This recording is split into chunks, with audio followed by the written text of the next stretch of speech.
ये अखबार वाले भी ना कितने ट्रेंड होते हैं अपने काम में। इतनी दूर से अखबार फेंकते हैं, पर क्या मजाल की तह तक भी खुल जाए अखबार की। हाँ, और अखबार की तह खोलने पर मिलता ही क्या है? हर रोज एक जैसी खबरें होती है अखबारों में, वही हत्या, बलात्कार, गिरफ्तारियां और घोटाले। क्यों भैया, आपका फोन आया है। अभी आया? भाभी, आज भी भैया का कोई लेख छपा है क्या अखबार में? नहीं तो अब ये लिखते ही कहाँ है जो इनका कुछ भी छपे। जब लिखते थे तो इनकी खूब प्रतियां छपती थी, लेकिन अब तो यूं लगता है इन्होंने कसम ही खा ली है कुछ भी ना लिखने। हाँ, और लिखकर करूं भी क्या? आकाशवाणी के लिए एक नाटक लिखा था, अनुबंध होने के बाद भी स्क्रिप्ट गायब हो गई। अब कहते हैं दोबारा प्रति भेजो और फिर विचार करेंगे। अरे भाई, नाटक यूं ही लिखे जाते हैं क्या? अब इन अखबार वालों को देख लो, और शराब की तस्करी का समाचार भेजा था, छपते छपते किसी मंत्री का फोन आ गया, और फिर क्या, सारी न्यूज फेंक दी रद्दी में। अब ये प्रेस तो आजाद है, कम से कम इन्हें तो कद्र करनी चाहिए हम जैसों के काम की। भैया, आप मेरे लिए आजादी की वर्षगांठ पर भाषण लिखने वाले थे, लिखा कि नहीं? लो कर लो बात। आजादी की वर्षगांठ पर भाषण दे बहन और लिखे भैया। क्यों, इसमें बुराई क्या है? तुम लेखक हो, लिखने की कला जानते हो, लिख दो 2 शब्द। हाँ, 2 शब्द, और वो भी आजादी की वर्षगांठ पर। भैया, आपको लिखना है तो वो बताओ, नहीं लिखना तो वो। आखिर आयोजन में समय ही कितना रह गया है? हाँ, ठीक कहती हो मनीषा। तभी तो अखबार के संपादक ने फोन पर मुझे इस विषय पर जल्दी से जल्दी एक लेख लिखने को बोला। अच्छा? हाँ, कह रहा था जो लिखोगे छप जाएगा। इस मामले में तुम पूरी तरह आजाद हो। इस बार तो बड़ी आजादी दी है उन्होंने, वरना पहले तो इस तरह के लेख लिखवाते वक्त 100 तरह की हिदायतें देते थे। ये होना चाहिए, वो होना चाहिए, ये नहीं होना चाहिए, पता नहीं क्या क्या। सही कहा। ओह गॉड, मेरा तो कॉलेज का समय हो गया। भैया मैं चलती हूँ, हो सके तो प्लीज लौटने तक मेरे लिए भाषण लिख देना। हाँ, मैं कोशिश करूंगा। सुनो, कॉलेज से लौटते वक्त माँ की दवाई ले आना, क्योंकि मैं लिखने बैठ गया तो फिर उठ नहीं पाऊंगा। ठीक है, मैं लेती आऊंगी, पर आप भाषण लिख देना। हाँ हाँ। आजादी की वर्षगांठ यानी कि 15 अगस्त 1947 और आज के बीच कई वर्षों का फासला ठीक उतना ही है जितना कि माँ के इस घर में आने और बूढ़ा होने तक के उम्र का ये लंबा सफर। इसका मतलब तो आजादी भी बूढ़ी हो गई है। हाँ बेटे, मैं भी बूढ़ी हो गई हूं। अब मैं भी तुम्हारी माँ की तरह बीमार रहने लगी हूं। मुझे भी तुम्हारी माँ की तरह देखभाल और दवा दारू की जरूरत है, लेकिन कौन करे अब ये सब? ये आवाज किसकी है? कौन है यहाँ? मेरे सिवा कौन है? हाँ, तुम्हारे सिवाय कोई नहीं है इस वक्त तुम्हारे कमरे में, पर मैं तो तुम्हारे दिलो दिमाग पर छाई हूँ इस वक्त। मेरे दिलो दिमाग पर तो? हाँ, जानती हूँ। तुम आजादी की वर्षगांठ पर कुछ लिखने के लिए चिंतन कर रहे थे और मेरी आवाज सुनकर चौंक गए। कौन हो तुम? और ये क्या? और मेरे कागज पर पानी की बूंदे? अरे भाई, भूत प्रेत जो भी हो, मेरे सामने आकर बात करो ताकि तुम लोगों से कह सको कि तुमने आजादी को प्रत्यक्ष रूप से देखा है, यही ना? आजादी? हाँ, मैं आजादी हूँ, वही आजादी जिसकी तुम हर साल वर्षगांठ मनाते हो, और इस वर्ष भी एक और वर्षगांठ मनाने जा रहे हो। पर मैं आंसू बहा रही हूँ अपने उन शहीदों की कब्र पर जो मुझे दुल्हन की तरह इस देश में लाए थे। पर हाय मेरी फूटी किस्मत कि मुझे सुहाग रात तक नसीब न हुई। उन्होंने मुझे जिम्मेदारियों का आंचल ओढ़ाया, जीवन के कुछ सपने दिखाए और इस दुनिया से चले गए। लेकिन ये मैं कैसे मान सकता हूँ कि तुम आजादी हो और इस वक्त मैं आजादी से बात कर रहा हूँ। आजादी का आकार नहीं होता बेटे, सिर्फ आवाज हुआ करती है, जो क्रांति बनकर गूंजती है तो धरती आकाश हिल उठते हैं, और जब इस गूंज को दबाने का प्रयास किया जाता है तो इतना जबरदस्त विस्फोट होता है कि दमनकारियों के परखच्चे उड़ जाते हैं।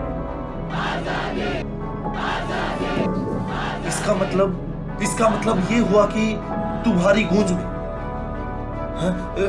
आजादी की आवाज में बड़ी शक्ति है। हाँ है, लेकिन जब इसे दबाने वाले अपने ही लोग हो तो तुम ही कहो, विस्फोट में सबसे पहला नुकसान किसका होगा? मैं कुछ समझा नहीं। मैं जरा। हाँ सुनो, विचारों की अभिव्यक्ति की स्वतंत्रता तुम्हें इस देश के संविधान ने दी है। प्रेस को भी काफी आजादी मिली हुई है। आज दूरदर्शन और आकाशवाणी पर भी तुम पूरी आजादी के साथ अपनी बात कह सकते हो। हाँ सो तो है।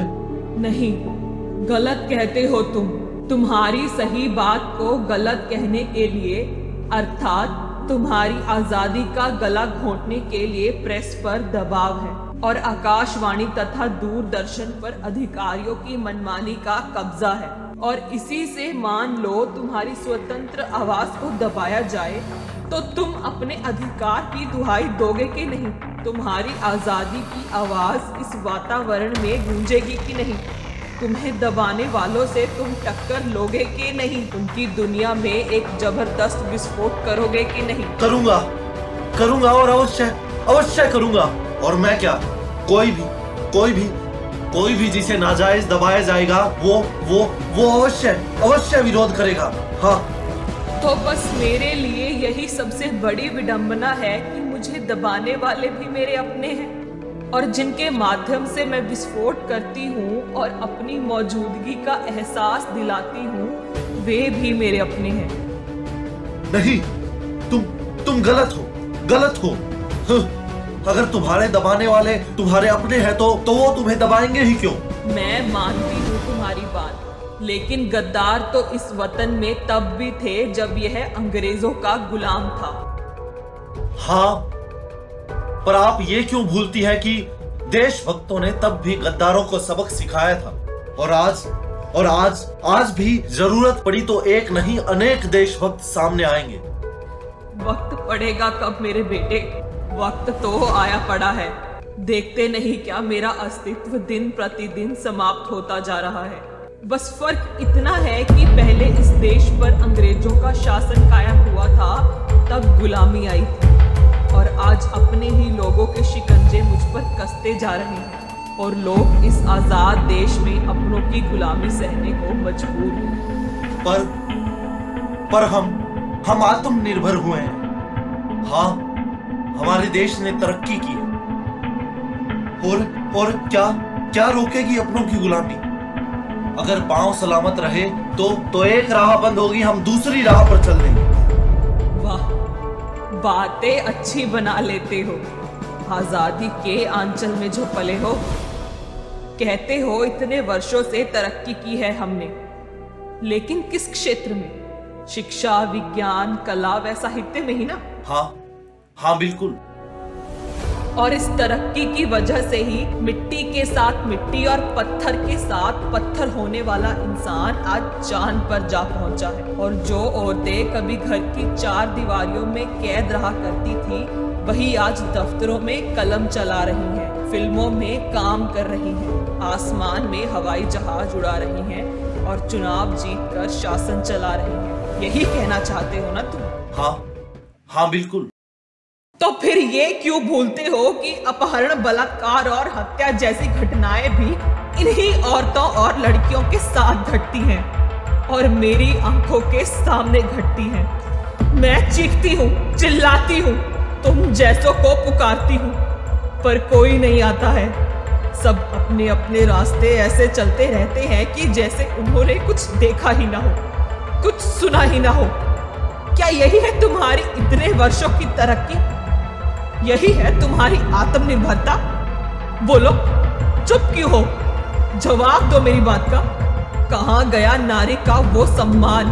कहां गया इंसान का वो भाईचारा जो इस देश की धरोहर था? लेकिन आप ये सब मुझसे क्यों बोल रही है? मैं अकेला कर क्या सकता हूँ? अकेले हो? अरे अकेले तुम कहाँ? अकेले तो वो थे जो मुझे इस देश में लाने के लिए अपने घरों से दूर एक एक करके फांसी के फंदों पर झूल गए थे, तोपों के मुंह पर बांधकर गोलियों से उड़ाए गए थे।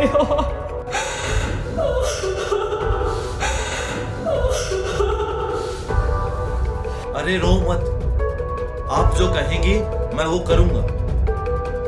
बताइए मेरे लिए क्या हुक्म है? हुक्म क्या मानोगे तुम मेरा, और क्या आंसू पोंछोगे तुम मेरे? एक वो समय भी था जब फांसी दिए जाने के भय से भी लेखकों की कलम नहीं रुकती थी, और एक ये समय भी है कि किसी ने जरा सा क्या दबाया कि लेखक ने अपनी कलम मेज की दराज में यूं रख दी कि जैसे वो लिखना ही ना जानता, और लिखने के लिए जिसे लालच दिया गया तो वो भी लेखक बन बैठा जो नहीं जानता कि लेखन क्या होता। मैं समझा नहीं, आप क्या कहना क्या चाहती हैं? ना समझ में आने जैसा कहा भी क्या है मैंने? अगर फिर भी नहीं समझे हो तो याद करो वो दिन जिस दिन तुम नाटक में भाग लेने आकाशवाणी केंद्र पर गए थे और तुम्हें तुम्हारा मित्र राम पहाड़ी मिला था।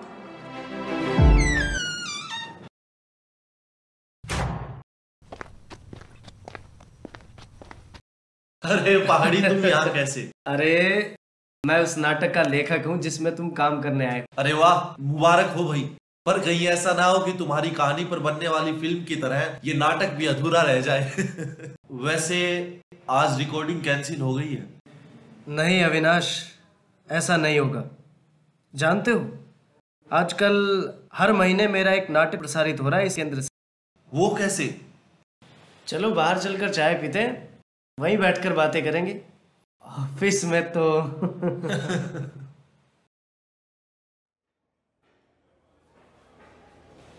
ये टेबल खाली है ना, यहीं बैठ जाते हैं।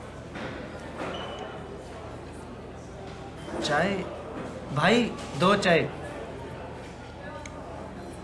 हाँ तो सुनो अविनाश, तुम जानना चाहते थे ना कि हर महीने मेरा एक नाटक कैसे प्रसारित हो रहा है यहाँ से। हाँ, और शायद यही बताने के लिए तुम मुझे यहाँ लेकर आए थे। वैसे मेरा विश्वास अपने काम से काम रखने में। अपने काम से काम रखने वालों को कोई नहीं पूछता आजकल।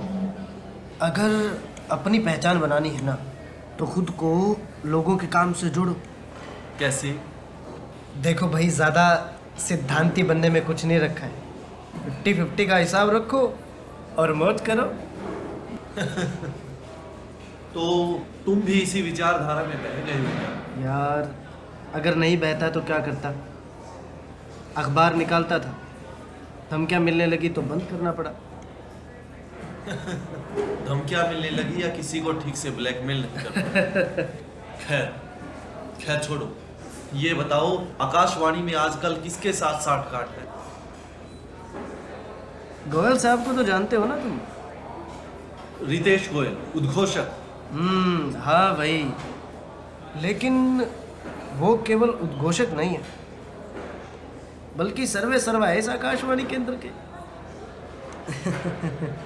नाटकों के मामले में तो जो वो करते हैं बस वही होता है। सब चाय। मैं क्या कह रहा था? गोयल साहब भाई, उन्हीं की बदौलत हर महीने मेरे नाम से एक नाटक प्रसारित हो रहा है यहाँ से। तुम्हारे नाम से? मैं कुछ समझा नहीं यार, साफ साफ बताओ, पहेलियां मत पूछो। मेरे नाम से का मतलब है कि नाटक मैं नहीं लिखता हूँ, मेरा सिर्फ नाम होता है। तो लिखता कौन है? गोयल साहब, यानी कि मिस्टर रितेश गोयल। पर वो ऐसा करते क्यों है? पैसे के लिए। देखो, अगर वो अपने नाम से लिखते हैं तो विभागीय कलाकार होने की वजह से उन्हें पैसे नहीं मिलते। और अगर जो दाना कभी गोयल साहब ने मुझे डालना चाहा और मैंने चुगने से इनकार कर दिया था, वो अब पहाड़ी के आगे डाला हुआ और पहाड़ी चुग रहा है उसे मजे से। क्या सोचने लगे अविनाश? कुछ नहीं।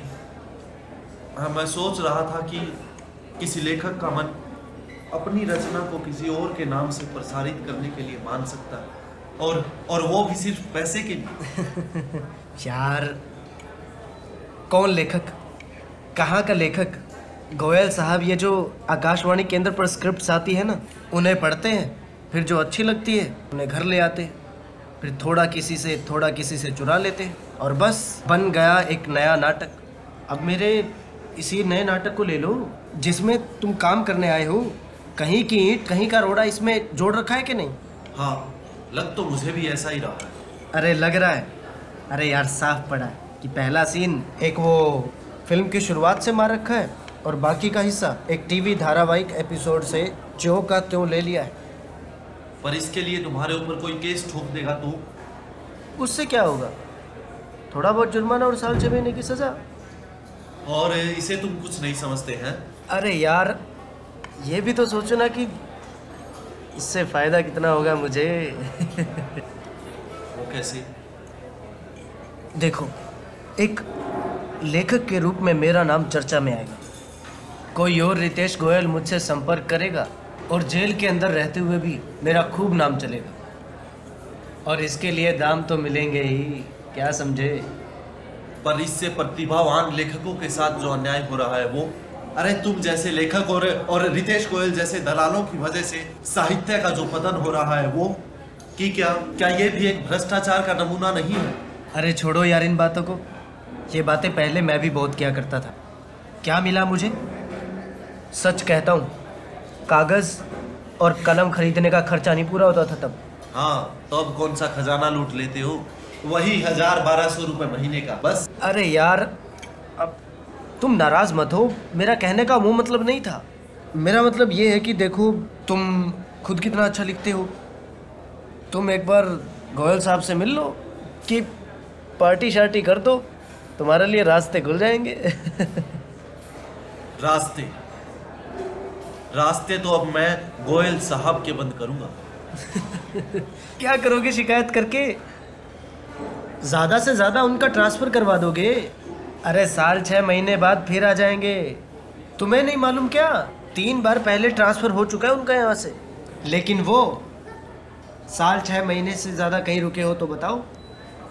और अब तो वो एसडी भी अब तो बहुत अच्छा यार है। दोनों रात को साथ बैठ कर पीते हैं। अब तो उनका ट्रांसफ़र भी नहीं होगा इतनी आसानी से। मेरा मकसद उन्हें किसी प्रकार का नुकसान पहुंचाने का नहीं है पाड़ी।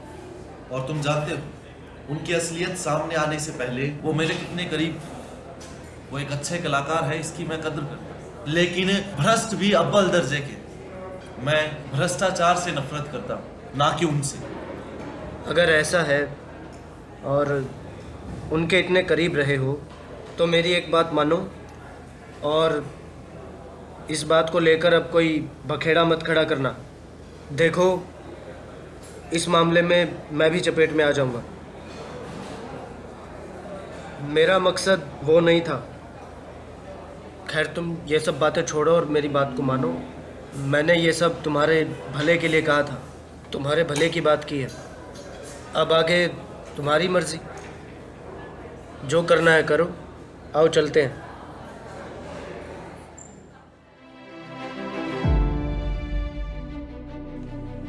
देखा, उस दिन आज़ादी के प्रति कितनी जोरदार गूंज उठते उठते रह गई। कितना भयानक विस्फोट होते होते रह गया तुम्हारे हाथों। क्यों? क्योंकि एक तरफ तुम्हारा मित्र इस विस्फोट का शिकार हो रहा था, तो दूसरी तरफ मिस्टर रितेश गोयल का वो परिवार जिससे कभी तुम घर के सदस्य की तरह जुड़े रहे थे।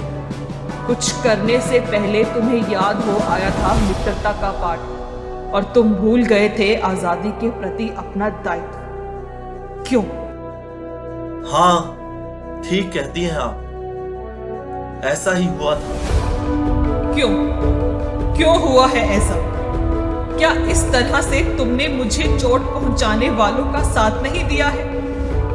अगर तुम्हारी माँ को तुम्हारा कोई दोस्त लात घूंसे से मारे और घर से निकाले तो क्या दोस्ती के नाम पर तुम सब कुछ बर्दाश्त कर लोगे? नहीं, ऐसा तो कोई भी बेटा अपनी माँ के लिए बर्दाश्त नहीं कर सकता। तो फिर मेरे प्रति अपना दायित्व निभाने में क्यों खामोश रहे तुम? और क्यों खामोश है ये आज का समाज? मैंने क्या नहीं दिया है तुम्हें, और मेरे बिना क्या दे पाती तुम्हें तुम्हारी वो माँ जिसने तुम्हें अपनी कोख से जन्म दिया है? मुझे माफ कर दो, मुझसे भूल हुई है।